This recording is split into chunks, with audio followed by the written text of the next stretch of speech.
Oke, kita ketemu lagi. Hari ini kita mau bedah sesuatu yang mungkin kedengarannya agak gila ya. OMAD atau makan sekali sehari. Benar, kedengarannya ekstrim banget. Iya kan? Anda udah kirim kami beberapa bahan bacaan yang menarik banget. Ada buku praktis fleksibel OMAD, sama satu lagi e-book ilmiah yang dalam banget soal autofagi. Betul. Jujur aja, persepsi umum soal OMAD ini kan biasanya diet super nekat. Tapi dua sumber ini justru ngelihatnya dari sisi yang beda total, kayak semacam biohack gitu ya. Iya, sebagai alat biologis. Nah, misi kita hari ini adalah ngupas tuntas. Apa sih sebetulnya yang terjadi di dalam sel-sel tubuh Anda saat kita kasih jeda makan yang panjang? Dan kenapa ini bisa jadi strategi cerdas buat kesehatan jangka panjang? Sip, pas banget tujuannya. Dan dua sumber yang Anda kasih ini klop banget, saling melengkapi. Oh ya, gimana tuh? Buku Flexible OMAD itu kayak buku panduan praktisnya. Ngasih tahu cara mainnya yang fleksibel. Sementara e-book soal autofagi itu ngasih kita fondasi ilmiahnya. Ngejelasin kenapanya. Oke, jadi bukan cuma ikut-ikutan tren ya? Betul, jadi kita nggak akan ngomongin ini sebagai tren diet sesaat, tapi kita akan coba paham cara kerjanya di level seluler. Ini soal engineering tubuh, bukan soal pantangan makan. Oke, mari kita bedah satu persatu. Yang bikin saya kaget pertama kali pas baca bahan dari Anda adalah fakta kalau OMAD ini sama sekali bukan ide baru. Bukan, sama sekali. Ternyata orang-orang di peradaban Yunani dan Romawi kuno itu udah biasa makan sekali sehari, dan itu berlangsung lebih dari 1000 tahun. Betul sekali. Dan itu bukan cuma kebiasaan loh, tapi udah jadi filosofi kesehatan mereka. Di buku itu dijelasin kalau orang Romawi kuno itu terobsesi banget sama pencernaan. Oh iya, Iya, mereka percaya kalau ngasih perut istirahat panjang itu kunci kesehatan. Makan lebih dari sekali sehari itu dianggap, rakus, nggak efisien, dan nggak sehat. wah, kalau mereka lihat jadwal ngopi dan ngemil kita sekarang, mungkin mereka pingsan ya. Bisa jadi, mereka lihat makan itu sebagai tugas harian yang cukup dilakukan sekali aja biar tubuh bisa fokus ke hal lain. Menarik banget. Jadi kalau kita tarik ke definisi modern menurut buku Dr. Mutzel yang Anda kirim, OMAD itu sebenarnya apa sih? Apa cuma sekedar makan sekali? Secara teknis, definisinya adalah sebuah strategi mengkonsumsi seluruh kebutuhan kalori harian dalam jendela makan yang sangat sempit. Sesempit apa? Biasanya antara 1 sampai 2 jam. Artinya, tubuh Anda bakal puasa selama 22 sampai 23 jam. Tapi, dan ini yang paling penting, Apa tuh? Dr. Mutso menekankan kalau OM8 itu bukan diet, melainkan sebuah alat biologis. Dan kata kuncinya di sini adalah fleksibilitas. Fleksibilitas ya? Iya, ini bukan aturan mati yang harus dilakukan tiap hari. Ada yang namanya cyclical OM8, di mana Anda melakukannya mungkin cuma sekali atau 2 kali seminggu. Atau cuma dipakai sesekali pas lagi sibuk atau traveling. Tujuannya bukan buat nyiksa diri. Nah, soal fleksibel ini, saya penasaran, seberapa fleksibel sih? Misalnya, kalau pagi saya mau minum kopi, apakah harus hitam pekat tanpa apa-apa? Pertanyaan bagus. Atau buku itu juga nyebut BCAA, itu kan asam amino. Mukanya itu udah termasuk nutrisi yang bisa batalin puasa? Oke, ini inti dari konsep flexible OM8. Tujuannya adalah keberlanjutan. Dr. Mutso menjelaskan, menambahkan sedikit lemak murni kayak MCT oil atau mentega ke kopi, itu umumnya nggak masalah. Kenapa tuh? Karena respons insulinnya sangat minimal. Lemak nggak memicu saklar pertumbuhan di tubuh sekuat protein atau karbohidrat. Oke. Terus soal BCAA? Nah, soal BCAA ini memang area abu-abu. Tujuannya adalah untuk melindungi massa otot, terutama kalau Anda olahraga dalam keadaan puasa. Memang, secara teknis itu memutus puasa murni, tapi nggak mengganggu tujuan utama OMAD, yaitu menekan sinyal pertumbuhan bernama mTORC1 untuk waktu yang lama. Nanti kita bahas ini. Jadi fleksibilitas di sini artinya melakukan penyesuaian kecil agar Anda bisa konsisten, bukan soal menjadi puritan 100%. Oke, jadi ini bukan permainan semua atau tidak sama sekali. Ini membawa kita ke inti masalahnya. Alasan utama kenapa puasa panjang ini katanya bermanfaat adalah karena satu proses dengan nama yang keren banget, autofagi. Betul. Kalau diartikan langsung kan memakan diri sendiri. Kedengarannya agak serem ya. Jadi, apa sih yang dimakan sama tubuh kita dan kenapa ini malah bagus? Kedengarannya memang serem, tapi ini adalah salah satu proses paling cerdas di tubuh kita. E-book ilmiah yang Anda kirim itu menjelaskannya sebagai jalur kontrol kualitas katabolik. Wah, istilahnya susah. Simpelnya gimana? Simpelnya gini, bayangkan autofagi itu adalah tim kebersihan dan daur ulang super canggih yang ada di setiap sel tubuh Anda. Mereka nggak kerja 24 jam, mereka baru keluar untuk bekerja saat kota, yaitu tubuh Anda, sedang sepi dari pasokan makanan. Tim kebersihan, analogi yang bagus. Oke, kalau gitu sampah apa aja nih yang mereka angkut? Sampahnya macam-macam dan ini krusial. Sampah utamanya adalah protein-protein yang rusak, salah lipat, atau menggumpal. Kalau dibiarin, gumpalan protein ini bisa jadi racun buat sel. Selain protein, Sampah kedua adalah organel, semacam organ mini di dalam sel yang udah tua dan nggak berfungsi optimal. Contoh paling terkenalnya adalah mitokondria, si pembangkit tenaga sel. mitokondria. Iya, mitokondria tua itu ibarat mesin diesel tua. Masih nyala, tapi asapnya ngebul kemana-mana. Asap ini adalah radikal bebas yang merusak sel dari dalam. Tim autofagi inilah yang datang, membongkar mesin tua itu dan mendaur ulang komponennya jadi bahan baku baru. Jadi kalau tim kebersihan ini nggak kerja, sampah-sampah ini bakal numpuk.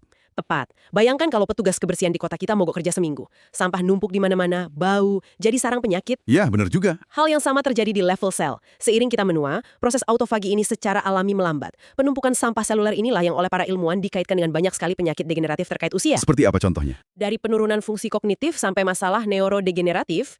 Jadi, mengaktifkan autofagi secara rutin, itu ibarat kita melakukan general cleaning untuk sel-sel kita. Oke, logikanya masuk. Jadi kita punya OMED yang menciptakan jeda makan panjang, dan kita punya autofagi si tim kebersihan seluler. Sekarang, gimana caranya OMED ini seolah-olah menelpon tim kebersihan ini untuk mulai bekerja? Apa pemicunya? Pemicunya adalah soal sinyal biokimia.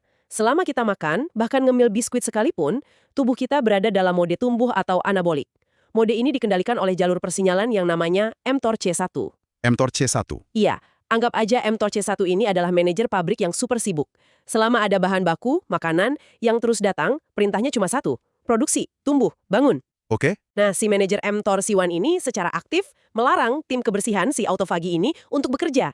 Dia bilang, jangan bersih-bersih dulu, kita lagi sibuk produksi. Oh, jadi setiap kali kita ngemil, walau cuma sedikit, si manajer mTORC1 ini langsung teriak on lagi, dan proses bersih-bersihnya berhenti total. Persis, itu dia kuncinya. Puasa panjang selama 22-23 jam dalam OMAD itu fungsinya untuk mematikan sinyal dari si manajer mTORC1. Saat sinyal itu padam untuk waktu yang cukup lama, barulah tubuh dapat lampu hijau untuk mengalihkan fokus dari pertumbuhan ke perbaikan. Di saat itulah autofagi mulai kerja ya? Betul, di saat itulah tim autofagi keluar dan mulai bekerja secara maksimal. Makanya di sumber-sumber ini disebut kalau puasa adalah pemicu autofagi yang paling kuat yang kita kenal. Dan apakah proses bersih-bersihnya ini acak? Atau ada targetnya? Nah, ini yang lebih canggih lagi. Prosesnya nggak acak, ada yang namanya autofagi selektif. Maksudnya gimana tuh? Jadi, ada protein khusus, salah satunya namanya P62, yang fungsinya seperti petugas penanda. Protein ini akan mencari sampah-sampah spesifik, misalnya gumpalan protein tadi, lalu menempelkan stiker di sampah itu. Stiker ini adalah sinyal bagi mesin autofagi untuk datang dan memakan target yang sudah ditandai. Wow, jadi ini program pembersihan yang sangat presisi dan efisien. Tepat sekali. Oke, bersih-bersih sel di level mikroskopis ini kedengarannya luar biasa. Tapi kan kita nggak bisa lihat langsung. Apa sih manfaat praktis yang bisa kita rasakan sehari-hari dari semua ini? Biar nggak cuma jadi konsep abstrak. Tentu, dan buku Flexible OMAD membahas ini dengan detail. Manfaat pertama yang paling cepat terasa biasanya ada di sisi metabolisme dan komposisi tubuh. Saat tubuh terbiasa puasa panjang, ia akan dilatih untuk sangat efisien dalam membakar cadangan lemaknya sendiri sebagai sumber energi. Ini yang disebut fleksibilitas metabolik. Oke, Tapi ada satu poin yang lebih mengejutkan lagi. tunggu. Biar saya tebak. Pasti soal massa otot kan? Ini aneh banget. Bukannya selama ini kita selalu dengar kalau mau bangun otot, kita harus makan protein setiap 3 jam. Kalau puasa 23 jam, ototnya nggak kemakan sama badan sendiri. Itu adalah pertanyaan dan kekhawatiran yang sangat valid. Dan ini mungkin klaim paling kontroversial dari sumber itu. Gimana tuh? Menurut penelitian yang dikutip Dr. Mutzel, hasilnya justru bisa sebaliknya. Mengonsumsi seluruh kebutuhan protein harian dalam satu jendela makan yang besar ternyata dapat memicu lonjakan sintesis protein otot yang lebih signifikan. Lebih signifikan. Iya, dan bertahan lebih lama selama 24 jam ke depan, terutama saat kita tidur. Logikanya, tubuh menerima sinyal anabolik yang sangat kuat dalam satu waktu, lalu punya waktu 23 jam untuk istirahat dan perbaikan. Ini berlawanan dengan teori tetesan protein sedikit-sedikit sepanjang hari. Wow, oke. Itu benar-benar menantang apa yang selama ini kita tahu. Selain soal otot, ada lagi. Ada manfaat kognitif dan gaya hidup. Banyak praktisi OMAD melaporkan adanya kejernihan mental atau mental clarity yang meningkat. Ini masuk akal secara biologis. Ini kayak usaha buat ngilangin food coma gitu ya, yang kalau habis makan siang bukannya semangat kerja, malah ngantuk parah. Tepat sekali. Food coma itu nyata karena tubuh mengalihkan banyak sekali energi dan aliran darah ke sistem pencernaan. Bener juga. Dengan OMAD, otak Anda nggak perlu bersaing dengan perut untuk mendapatkan energi sepanjang hari. Energi itu bisa dialokasikan penuh untuk fungsi kognitif. Dan terakhir, ini nyambung ke obrolan kita soal orang Romawi tadi, kesehatan pencernaan. Oh iya, gimana hubungannya? Sistem pencernaan kita dapat istirahat total selama 22-23 jam. Ini memberinya waktu untuk benar-benar menyelesaikan tugasnya, memperbaiki lapisan usus, dan riset sebelum gelombang makanan berikutnya datang.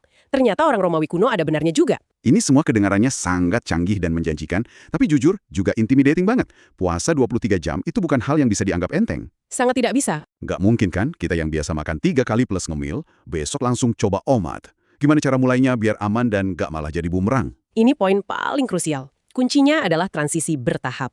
Jangan pernah melompat langsung ke OMAD. Jadi pelan-pelan ya? Betul. Sumber-sumber ini sangat menyarankan untuk memulai dengan mempersempit jendela makan Anda pelan-pelan. Mungkin minggu pertama atau kedua Anda coba intermittent fasting pola 16-8. Puasa 16 jam, makan 8 jam? Iya, kalau sudah nyaman, persempit lagi jadi 18-6. Lalu 24, sampai akhirnya tubuh Anda siap untuk jendela makan yang sangat singkat. Ada tips lain? Ada. Menjadi keto adaptif atau terbiasa dengan pola makan rendah karbohidrat sebelumnya sangat membantu. Karena itu melatih tubuh Anda menggunakan lemak sebagai bahan bakar dan mengurangi rasa lapar yang menyiksa di awal-awal. Oke, jadi pelan-pelan. Terus, adakah lampu merah atau tanda-tanda bahaya dari tubuh yang harus kita perhatikan? Sinyal kapan kita harus bilang, oke, ini terlalu berat, saya harus mundur sedikit? Ada. Dan penting sekali untuk mendengarkan sinyal ini. Sumber-sumber ini nyebutin beberapa tanda yang jelas. Apa aja tuh? Pertama, pusing atau lemas yang berkepanjangan. Bukan cuma rasa pusing ringan saat berdiri cepat ya. Kedua, kehilangan kekuatan atau performa olahraga yang signifikan selama beberapa hari berturut-turut. Ini beda dengan sedikit lemas di awal adaptasi. Oke, yang ketiga? Ketiga, dan ini sangat penting, adalah gangguan hormonal. Bagi wanita, ini bisa berarti siklus menstruasi yang jadi tidak teratur atau bahkan berhenti, atau kerontokan rambut yang tidak wajar. Kalau tanda-tanda itu muncul, apa yang harus dilakukan? Langsung lebarkan lagi jendela makan Anda, mungkin kembali ke pola 18-6 atau bahkan 16-8. Sinyal-sinyal itu adalah cara tubuh bilang kalau stres yang diberikan, yaitu puasa, terlalu besar dari kapasitas adaptasinya saat itu. Jadi tujuannya bukan untuk tersiksa? Bukan sama sekali. Tujuannya adalah untuk merasa lebih kuat, lebih jernih, dan berenergi, bukan merasa tersiksa atau jadi seperti zombie. Ingat, ini alat, bukan dogma. Kalau palu tidak cocok untuk pekerjaan itu, jangan dipaksa. Mungkin Anda butuh obeng. Analogi yang bagus. Jadi kalau kita rangkum semua, OMAD ini paling baik dilihat sebagai salah satu alat canggih di kotak perkakas kesehatan kita, bukan sebagai kewajiban harian yang kaku. Jendela puasa panjang ini bisa kita gunakan secara strategis, mungkin seminggu sekali atau beberapa kali sebulan, untuk sengaja menyalakan mesin autofagi dari tubuh Anda. Dia adalah penasihat terbaik. Penjelasan yang luar biasa, sangat jernih dan berimbang. Kita sudah lihat bagaimana sebuah praktik kuno ternyata punya dasar ilmiah yang kuat, dan bagaimana OMAD, jika digunakan dengan bijak, bisa menjadi pemicu untuk proses perbaikan internal tubuh. Betul sekali.